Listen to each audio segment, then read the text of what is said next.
কেউ যদি একটা সিয়াম আল্লাহকে খুশি করার জন্য পালন করে, কেউ যদি একটা সিয়াম আল্লাহকে দেখানোর জন্য পালন করে, তাহলে আল্লাহ তার মুখমণ্ডলকে, আল্লাহ তার চেহারাকে 70 বছরের পথ দূরে রেখে দেন। আল্লাহু আকবার। হাদিসের অর্থ বুঝতে পারেননি মনে হয়। একটা সিয়াম পালন করলে কত বছর জাহান্নাম থেকে আপনাকে দূরে রাখবে? 70 বছর।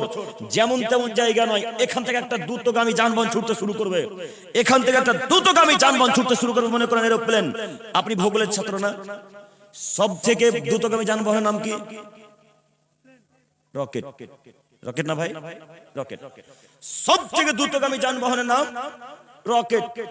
এই রকেট আজ থেকে ছুটতে শুরু করবে 70 বছর পর্যন্ত। এই রকেট আজকে উত্তর দিনাজপুর থেকে ছুটা শুরু করবে। আজ থেকে ছুটতে শুরু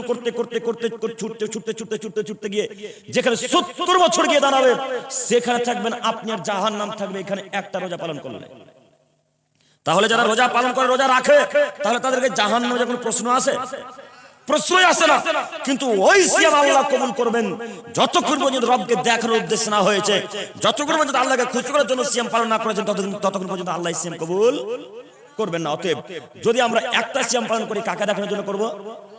আল্লাহকে, ইনশাআল্লাহ।